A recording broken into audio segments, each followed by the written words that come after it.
welcome back to the podcast. We finished lesson 1, assignment 1. This is the beginning of lesson 2. We'll do assignment 2 later. Here we go. Now, I want to start by saying that I got this. I guess this is about 15 pages of class. How would you describe this? Class material? Class material, basically, yeah. It's the lectures in class. Perfect. Class lecture. You also sent me a piece of reading, which you're going to be happy to know. Listen, I was just reading this. Okay. I was a filmmaker kind of wannabe guy. I still am. I'm making a podcast. Now I'm old. And I used to be young. That's fine. That's the circle of life. Lion King. So I tried reading this. This is painful. This really is. This is really hard to read. But there are nuggets in here. So I'm going to go back and read this because I just got it. For example, one of the things being talked about is how like the theaters had to, as they got ready for the Nickelodeon era. Of course, they didn't know the Nickelodeon era was coming. But it was coming, and the way that they got ready was they all started getting equipment, projectors, teaching somebody how to run projectors, which is really going to lead us into the distribution. Because at this time in Hollywood, I mean, this is early Hollywood. There is no distribution system. You've got production, people making movies, and you've got exhibition, people showing movies, but there's no real distribution system yet. That's coming or about to happen. As they talked about, in fact, exhibitors now became renters or film exchanges. Exhibitors became film exchanges, and that makes sense. So the exhibitors led the tide of distribution, but still didn't have a real distribution network. So there's a lot here. I look forward to the painful reading, but for a beginner or student, this is very hard to read. And you don't have a lot of, so one of my pieces of homework will be to try, I'm going to expand on this reading after or before our assignment, which is the next episode. But what I did do, because it is 2026, is I used Claude to turn that reading material into a study guide. And I sent it to you. Very useful. Yeah. I sent it to you, right? Yeah. So, I mean, and it says the same thing here in paragraph 1, central argument. Central argument is talking about the hard to read material here on page 1. As we go up. Yeah, page 1. Talking what I just said about exhibition, film exchange. So it is here, I do believe. It's just that I'm going to try and dive into that reading. Having said that, do you want to talk about, like, I guess we'll look at this together and you can talk about what you learned in your lecture today, okay? Sure thing. All right, cool. Because you are in History of American Film class, and I'm your dad. All right. So what's going on in this slide? What'd you guys talk about? So pretty much we kind of talked about like how the beginning of the Nickelodeon era, so like the cost of admission, the attractions in poor and specific districts, mainly the poor, and how the middle class was intrigued by these unknown areas. And it was kind of based off of like who was able to afford to see these types of films. How would these movie theaters generate, maybe by cleanliness or something. That's kind of like the start of this lecture. So it looks nice. Yeah. So it's a nickel. Wow. Greek word odeon, meaning roof over theater. Pittsburgh, 1905, the first Nickelodeon. Huh. Associated with other attractions in poor districts. So are you saying they had other things happening in the Nickelodeons? Yeah, exactly. Wow. And you look at this second bullet point, and under the second main one, police regularly intruded on True. screenings due to the commotions coming from inside the theater. Wow, man. Controversy.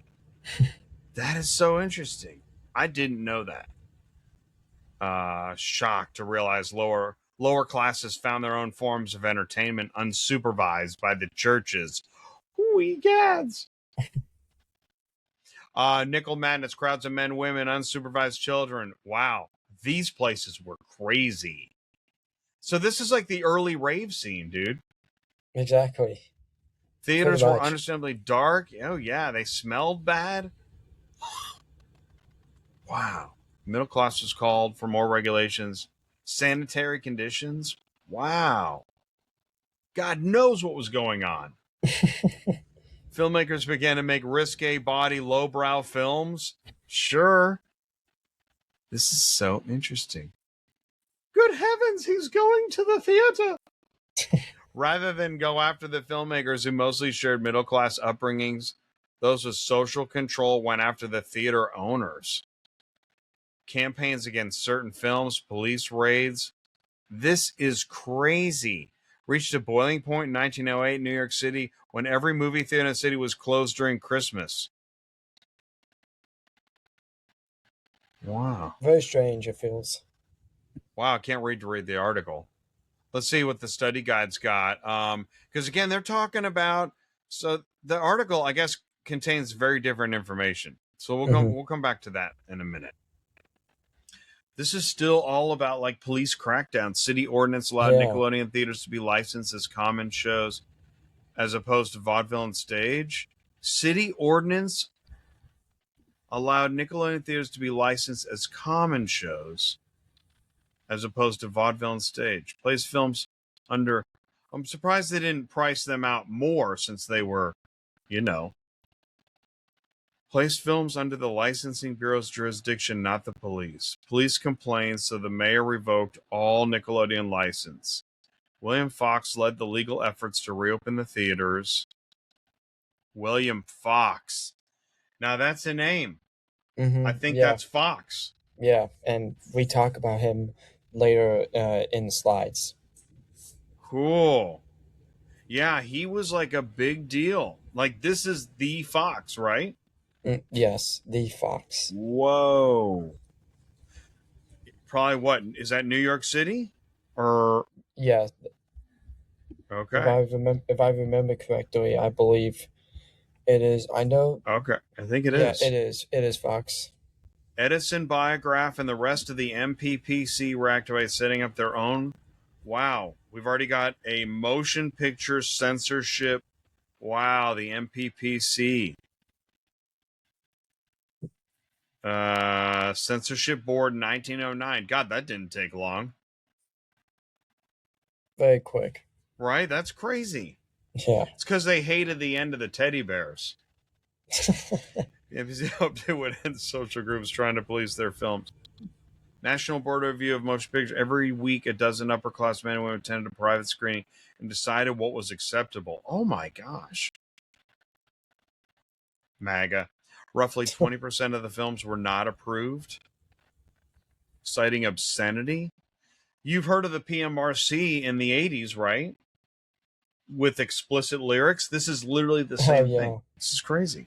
Middle class recommended the MPPC taking the advice of charitable, educational, religious leaders. This positive attention resulted in several national magazines published in New York giving movies more attentive, favorable notice. It was not what movies were, but what they could become that attracted middle-class culture. Wow, man, movies had a lot of power. I mean, this didn't happen to, like, opera and theater. Like, Mozart and Wagner didn't have, or maybe they did. Yeah, it just seemed like the regulations came quickly once there was, like, a specific group of people that I guess was holding power, and they just wanted to keep it. Like, they didn't want anyone else to get involved. And probably later in this lecture, you'll see different people trying to create their own production companies, and at least try and create their own thing. You know, that's really interesting because even with alcohol, 20s and 30s, you had, right? I think you read this in another class in the past, where you had like wives and mothers that were mad that their husbands were always drunk at the bar. Oh yeah. Yeah. I mean, this isn't that far different. Also, what you just said, yes, when you have groups that don't approve of normal content, then they set up their own productions. Dude, Hallmark Channel is kind of like that. They're very particular. And allegedly, I don't want to upset the Hallmark Channel, but you have religious groups that make somewhat religious movies, and you know what, frankly, they're not very good, because when you try to work so hard to constrict reality, it ends up being a weird movie. Left Behind was one of those. It's a Yeah, little it really weird. does. Kirk Cameron ends up in a lot of those. The height of Edison's trust. Under the MPPC, Edison regularly abused the U.S. Patent Office, overclaiming on his patent applications. Well, yeah, Edison, by the way, was not the Mr. Rogers we thought he was. Overclaiming on his patent applications. Yeah, he was a genius, but narrowly revising them upon rejection until they were accepted. When the patents failed outright, he abused the federal court system. Elon Musk. The MPPC filed 16 patents, 1 for film, 2 for cameras, 13 for projectors. You see, this is interesting. 1 for film, 2 for cameras, 13 for projectors. Guess what they wanted to control? Exhibition. Yep. Any theater exhibitor who showed non-licensed film was blackballed and had to pay $2 a week as a privilege fee to use the MPPC films. So the righteous also understand usury, which is a mob term. The MPPC made over $1 million a year at the height of its success. Wow. That's a lot of money back in the day. These like self-righteous regulatory committees are something else. In 1910, the MPPC set up its own rental exchange general film company. Here we go. We're getting into exchanges. By 1912, GFC put nearly 60 competing exchanges out of business. Wow. General Film Company. Independent Moving Pictures Company. Carl Laemmle. So yes, there's a great series called like The Rise of Hollywood Titans. Mm-hmm. Yeah, Carl this is kind of Laemmle's it. in there. Mm-hmm. Yeah. You'll And see. he You'll is. see others in future slides too. There we go. Yeah, Laemmle is still a big name. I went to a Laemmle theater this year. So his background, German-born Jewish immigrant, came to the U.S. in 1884. ICE beat him up and took him away 4 years later. No, that's not true. Nickelodeon theater owner in Chicago opened an exchange, Laemmle Film Service, in New York in 1906. The largest non-trust exchange company in the U.S. By the way, that ICE joke will not age well. Oh yeah. Wanted to make his own movies instead of paying the trust. Wanted to make his own movies instead of paying the trust. That's awesome. Largest non-trust exchange company in the U.S. Harassed and threatened regularly. Shot movies in Cuba. Created the Independent Moving Pictures Company, IMP, in 1909. Poached several top actors and actresses from Biograph. The Biograph Girl, Mary Pickford, Girl with Curls, recruited others. He created Universal Entertainment. Wow. This guy's huge. Laemmle. Okay. The Warner Brothers. There we go. Yep. All right. Harry the businessman. Albert, quiet ambassador. Sam the creative one. Jack the confident one. Yeah. Actually, right. They are different. The different brothers are credited with different things. Polish-born Jewish immigrants came to the U.S. in 1889. Jack was born in Canada. Operated out of Midwest towns in Pennsylvania and Ohio. Opened their first theater in Pennsylvania. Had to borrow chairs from the local funeral parlor. That is amazing. Fake it till you make it. Distributed films out of Pittsburgh. Teamed up with Laemmle in the early years. Wow. But parted once Laemmle came to Cuba. Moved to Hollywood and built Warner Brothers Studio. Wow. They So moved to 2 years Hollywood apart. and built Warner Brothers on Sunset Boulevard in 1917. So pretty much you had Universal 1915. Yeah, 2 years later, Warner Bros. It's incredible, man. There he is, William Fox, Hungarian-born Jewish immigrant. Operated the largest theater in New York City, the Fox Theater. Okay. One of the first film theaters to entice upper class. Yes, that's right. William Fox did do that. Regularly held parties, special screenings for politicians. Makes sense. The Fox News was written on the wall, dude. Yep. Notorious for stringing along the MPPC, never paying any fees. Good for you. Fox's status among the wealthy earned him some leeway. In 1912, Fox used his political connections to follow class. Like, nobody liked the trust. How amazing. Championed by President William Howard Taft. The MPPC was officially busted in 1915 under the Sherman Act. That's good. Founded the Fox Film Corporation in 1914. Discovering from the sex cells. Oh, yeah. There you go. Okay, Edison's trust bust. 3 industrial reasons. As feature films grew in popularity among middle-class audiences, the trust was unwilling and unable to adapt from their single reel actualities, trick films, and short narratives. Well, they weren't artists. They were just zealots. As stars became the true heartbeat of the industry, the trust did not want to give acting or directing credits for their pictures. They wanted full and unmistaken ownership. Exactly. They were pretty much greedy and did not want to lose any control. So, do we know who the trust is?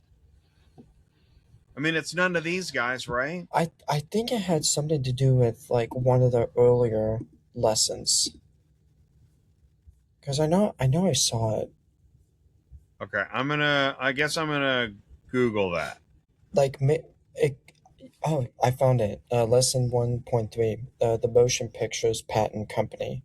The trust was formed in 1908. Okay, but who?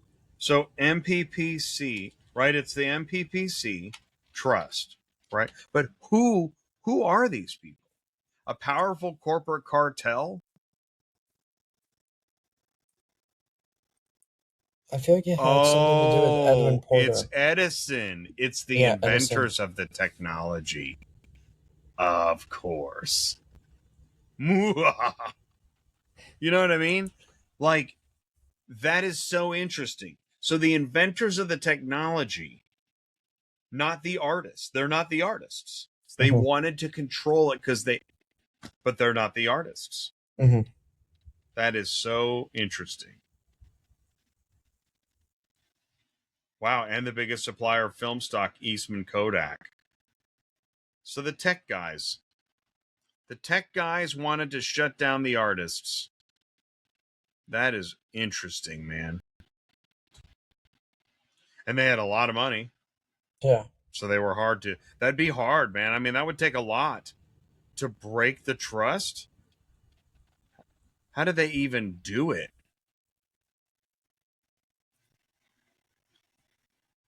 The MPPC was officially busted they had to use federal law to bust it. Wow. That's interesting. Now, the Sherman Antitrust Act is what I believe stops monopolies. I believe you are correct. Sherman Antitrust Act, federal law that prohibits monopolies. Okay. Man, hopefully we never lose that. Okay, well, good. So now the artist can move on in life. And so we learned, middle-class audiences, star system. The trust was blatantly adapting popular works without permission. Of course they were. They don't care. The Kalem versus Harper Brothers Supreme Court case ruled that film companies needed permission from the author before adapting their works. Exactly. Right. Unless it's, what do they call it? Public domain? Oh yeah, that's right. It's copyright or it's copyrighted. Works are copyrighted. Mm-hmm. Inventions are patented. They wouldn't. I'm sure they wouldn't want their patents being Yeah. copied. Okay. The Nickelodeon era begins. Charles Musser. Let's look him up. Let's do a wiki. Let's go to wiki. What's his name? Charles Musser? Yeah, Charles Musser. Film historian, documentary filmmaker, film editor. All right. Taught at Yale. Oh, okay. Well, he's currently a professor of film these days. He's going to love the way I talked about his article. His research is primarily focused on early cinema. Oh, wow. Such as Edwin Porter. Okay. All right. So that's Musser's background. So, well, clearly he knows what he's talking about. So we'll come back to that. All right. What I did find interesting is this concept of mode of exhibition and mode of appreciation. So he's talking about you got production, exhibition, those are obvious, but reception, how people understand films, which is very interesting because this is actually the most controversial part of movies is people say, hey, did you see the movie? And they're like, yeah, I loved it. I hated it. I didn't understand it. You know what just popped in my head? Have you seen the Joker? Or I have Joker? not. Okay. Did you know there's a Joker 2? I did not know that. Now, when I say Joker, do you know what I mean if I say oh gosh. Can't think of the actor's name right now. Great actor. Let's go. Joker movie. Okay. Right? This. Like have you two seen different- this? So Joaquin Phoenix. Okay. Have you seen Joker? I have not. Okay. This is a good movie, but it's dark. When I say dark, it's like the ending of the Teddy Bears. Mm-hmm. The hunter, I'm gonna maybe talk about this ending forever. The hunter shoots the mama bear, shoots the papa bear, and listen, we just saw how the girl enjoyed their beds, their porridge, but a hunter just gets to shoot him because he has a gun. We were emotionally attached to these bears, and I was just shooting them. That brings us to the Joker. The Joker is the story of, in the early Batman cartoon series, Joker is a goofy animated weirdo. He's a villain, but he's goofy and weird. Not in this. He is bad, bad, bad. He's scary. He's weird. He's creepy. He's every aspect of toxic masculinity. Okay? He's bad. Sometimes you don't even know if are we in his head? Is this really him? We don't know. All we know is it's bad. Okay? Joker 2's even crazier. Joker 2 is with Lady Gaga. And Lady Gaga pretends to be the whole movie's in his head. None of it's real. Something like that. Because she's his girlfriend in his mind, but he's locked up in prison and she's in the prison and they're dancing and singing. I actually thought it was great. Which brings us back to this point where spectators and how they understand films. People hated it. And what I've learned is when people hate movies, I want to see that movie. I know. And it makes me worried about myself. But you know what? Usually when people hate a movie, I love it. Like it, love it. However, War of the Worlds, where he's on his laptop, no, that movie's stupid.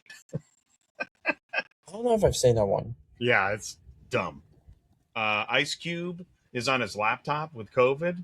No, I don't know if it's during COVID. Oh yeah. Yeah, no, that movie's. There's actually aspects I found interesting, But anyways, this is fascinating because there's no way to teach reception. And that actually, I think, that actually, for some people, justifies the MPPC, because there were people that were gonna, they're gonna say there's nothing good. Dude, the MPPC would have hated Joker 2. They would have hated it. They would have said there's nothing redemptive about these characters. There's no plot. There's nothing good. These people are horrible. But who's to decide? Who is to decide what's good? Spectators and how they understand films. You can't yuck somebody else's yum, even though I do. Interesting reference. People do it every day. Kimberly taught me that one, yucking someone's yum. People do it every day. So it's actually very hard. And that's why I like film critics. Do you know who Siskel and Ebert are? Okay, yeah, they're film critics. But everyone's a film critic now. And that was when, I don't know. But anyways, I just find that interesting. That reception is a mode of practice of how spectators understand films. That's another thing too. When we say understand films, there's some films that I didn't fully get. Does that mean the movie's bad, or am I broken? The teddy bears. Background rise of the Nickelodeon, so 1890s exhibitors bought one-shot films and arranged and edited their own programs. Right. So there's you were doing this in-house. 1900 production companies, Black Maria, we saw was a studio. 1904 features, right? And that's another. So you've got different areas, not only in production exhibition, but also going from actuality films to narratives. A reel of film become a basic industry commodity. By the way, we haven't even talked about how these early films were flammable. That's going to come up later. Fall 1904, Percival Waters trained theater electricians to run projectors, rent out reels. All right. Early 1905, Nickelodeon era storefront. Nickelodeon era takes hold. And I found this interesting. Okay, there's this stuff, this pre-Griffith early mode. Did you guys talk about this at all? Pre-Griffith? Well, here's what I found interesting. Is it talked about linear versus non-linear. Now, linear versus non-linear jumps around. Modern movies, not many are linear. Or many modern movies start with a flash, or actually start in modern times, and then a big section of the movie is all flashback. That's actually really common. Do you know what I mean? Yeah, so it feels like let's say there's a timeline. Instead of just starting at the beginning, they're kind of somewhere near the middle or the end, and then just kind of make a loop. Correct. And then they do make a loop because they start almost near the end. I have noticed movies do that. Now, probably with the movies that I'm more familiar with, it probably doesn't happen just because, for me, since I'm a sports fanatic, they usually go straight from the beginning to the end. But you just made me think of one. 42, Jackie Robinson. Mm-hmm. Something tells me the beginning of the movie is near the end. And then we go back in time. Now, I believe... Am I right? I don't think so exactly. I think they started when Jackie Robinson was in the Negro Leagues. Okay. And then it slowly went up. When he was called up to be on the Dodgers. Then you got the sequence of events. Which is true. In fact, in a sports movie, I think you're right. It is more common to start at the beginning. Hmm. Like Nike Air, that movie I Yeah. really liked. That it Hmm. was Air. Yeah, Moneyball. I'm currently watching. Moneyball. Yes, but I think there's some flashbacks in Moneyball.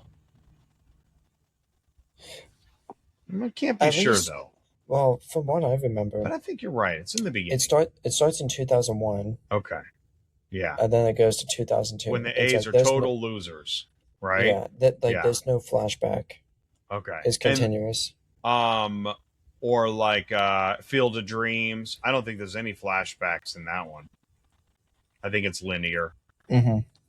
So this linear versus nonlinear is very interesting. And Hmm. also, in fact, Life of an American Fireman is extremely linear to where I don't even, like they're not even cutting ahead time. It's just scene, scene, scene. Walk out of the room, walk through the next room, walk through the next room, out to the garage, into the driveway. Just you're not even. Hmm. Okay. Motive appreciation, 3 strategies for audience comprehension. Again, here we are, audience spectator centered. Well, that Java thing didn't do much. Oh, there's my teddy bears again. Shifts in a reference. It was a reference to Theodore Roosevelt's famous bear hunting incident. You know, I'm glad that's true.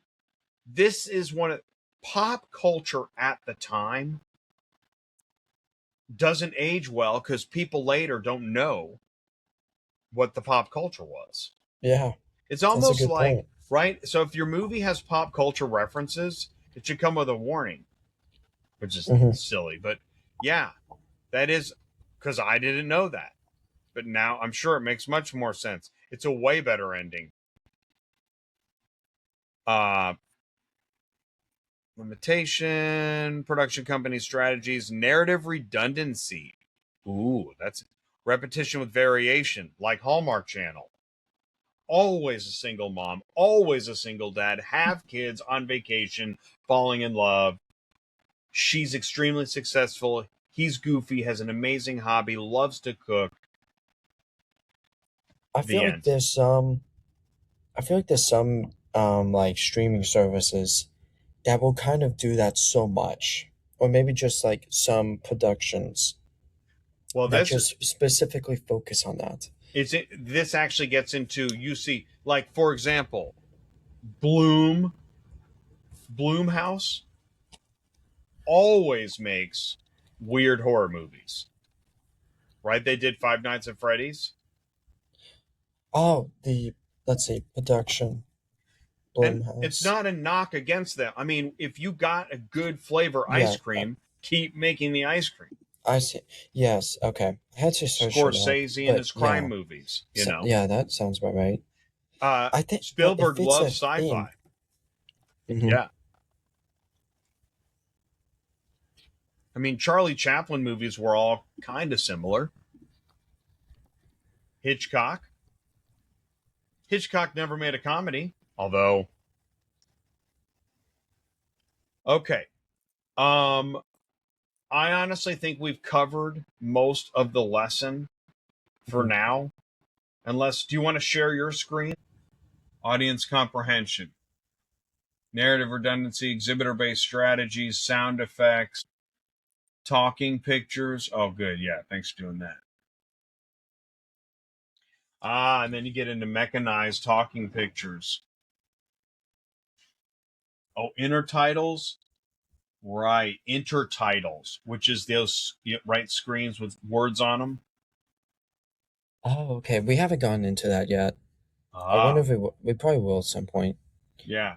Because, like, those are, I mean, even now, even today, intertitles are used to tell you the year, location, you Hmm. know, uh, a few minutes later, right?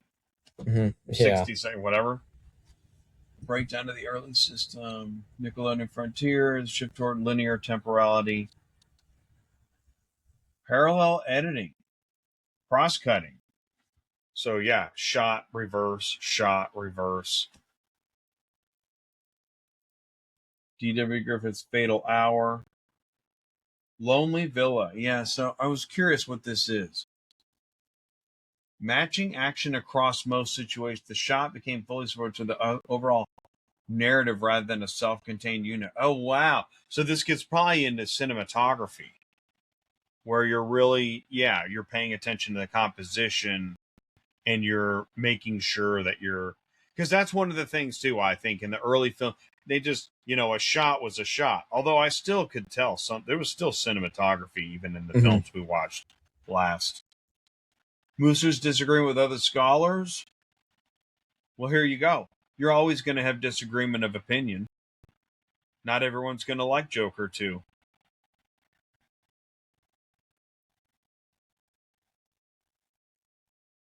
Musser's concluding framework. A shift from industrial petit bourgeois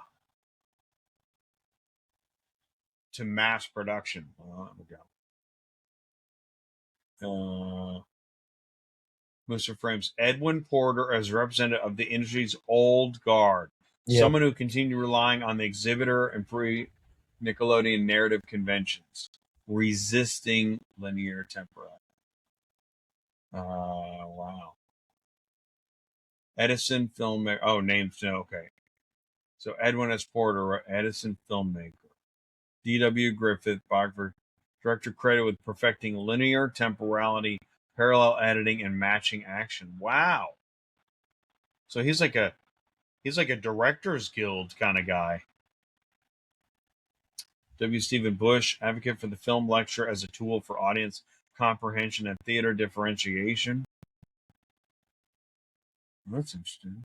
Tom Gunning, scholars, Musser's directly disputes. Huh. Oh, it keeps going. Mode of production, narrative redundancy, parallel editing, talking pictures. All right, keep going. That's it. That's it. Okay. All right. Well, there's quite a bit in this. So I think what we need to do is we need to read that. I'm going to dive into the reading. I'm going to read Musser, and I'll make notes of any nuggets. Archaeology of the cinema. But the basic. It seems like at the feature topic in this lesson 2 is the Nickelodeon era and aspects of the Nickelodeon era, which has to do with modes of production, exhibition, spectator, audience impression. Then you got Laemmle, Fox, Warner Brothers. I'm probably going to have more names coming up. There should be, yeah, definitely. And then the MPPC, that was a big one. The Trust. Yep.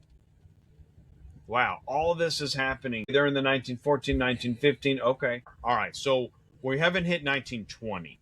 This is a lot to happen before 1920. Yeah, it is. Wow. And do you want me to just show what films? Yeah, let's take a look at it. It's a great idea. So you have your film list? Yeah, so Wednesday will be the screening.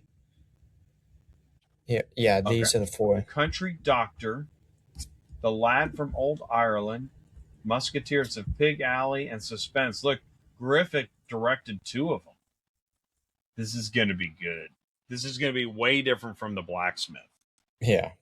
Wow. Cool. I'm excited. All right, cool. So I'll see you again. Our next podcast recording is Friday. And so that means before Friday, I need the links to those 4 screenings. I'll read Musser. And then I guess there'll be more notes, won't there? Yeah, exactly. More class notes. There'll be more words. Yep. Wow. Okay.